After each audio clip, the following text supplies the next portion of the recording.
હવે આપ સાંભળશો જૂનાગઢ જિલ્લા સમાચારપત્ર, જેના લેખક છે સંજીવ મહેતા. ગુજરાતી પંચાંગમાં ચૈત્ર મહિનો ધાર્મિક રીતે ખૂબ જ મહત્વ ધરાવે છે. ચૈત્ર સુદ એકમથી આદ્યશક્તિની આરાધનાનું પર્વ નવરાત્રીનો પ્રારંભ થાય છે.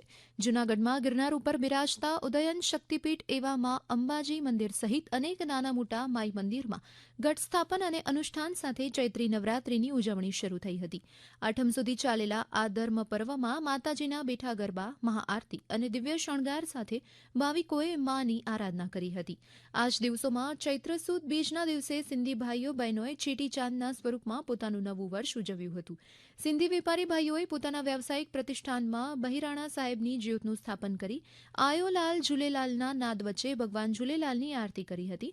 તો સૌરાષ્ટ્રભરમાંથી આવેલી મંડળી દ્વારા ભવ્ય શોભાયાત્રાનું પણ આયોજન કરવામાં આવ્યું હતું.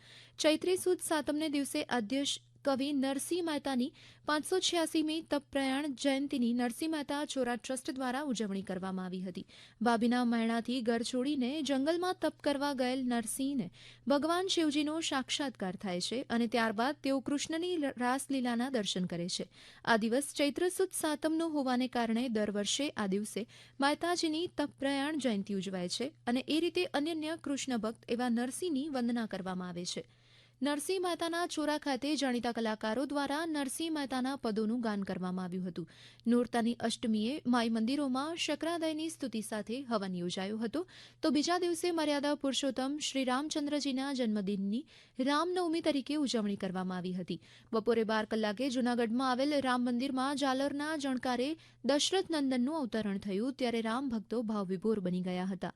હરિઓમ ગ્રુપ દ્વારા છેલ્લા 39 વર્ષથી રામનવમી નિમિત્તે ભવ્ય શોભાયાત્રાનું આયોજન થાય છે.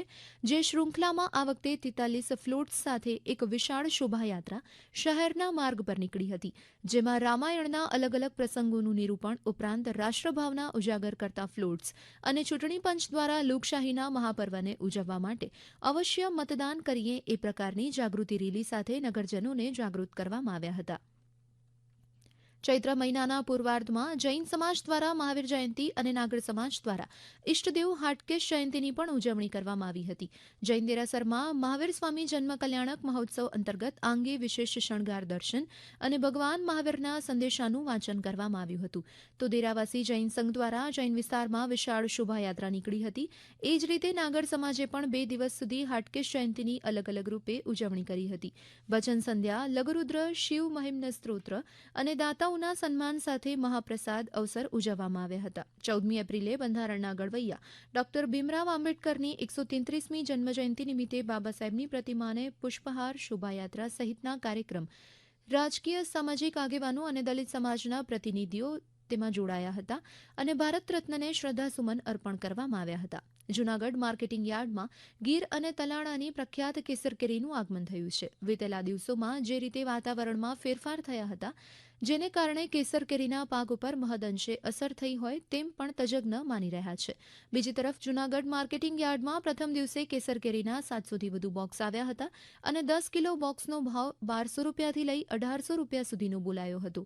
માર્કેટિંગ યાર્ડમાં તલાડાની કેસર કેરી ઉપરાંત મહારાષ્ટ્રની હાફૂસ કેરી પણ નોંધપાત્ર રીતે આવી રહી છે, જેને કારણે જૂનાગઢના સ્વાદપ્રેમી લોકો અત્યારે કેરીનો આસ્વાદ માણી રહ્યા છે. બીજી તરફ ગૃહિણીઓ દ્વારા વર્ષભરના મસાલા અને અથાણા બનાવવાની તૈયારી શરૂ કરી દેવામાં આવી છે. છેલ્લા એક અઠવાડિયામાં તાપમાનનો પારો 40 ડિગ્રી વટાવી જતા લોકો આકરી ગરમીની અનુભૂતિ કરી રહ્યા છે. આવી કાળઝાળ ગરમીમાં સકરબાગ પ્રાણી સંગ્રહાલયની અંદર પશુ પક્ષીને કુદરતી અને કૃત્રિમ રીતે ઠંડક મળી રહે તે માટે વિશ્વ દ્વારા વિશેષ પ્રયત્ન કરવામાં આવી રહ્યા છે. સિંહ, વાઘ અને દીપડાના પાંજરાની અંદર પાણીના કુંડ તેમજ ફુવારા પદ્ધતિથી આખો દિવસ પાણીનો છંટકાવ થતો રહે તેવું આયોજન થયું છે. તો પક્ષીના પિંજરાને લીલા કલરની નેટથી આરક્ષિત કરીને પક્ષીઓને તડકો ન લાગે તેવી પણ વ્યવસ્થા કરવામાં આવી છે. આ સાથે જ જૂનાગઢ જિલ્લા સમાચાર પત્ર અહીં સમાપ્ત થયો, જેના લેખક હતા સંજીવ મહેતા.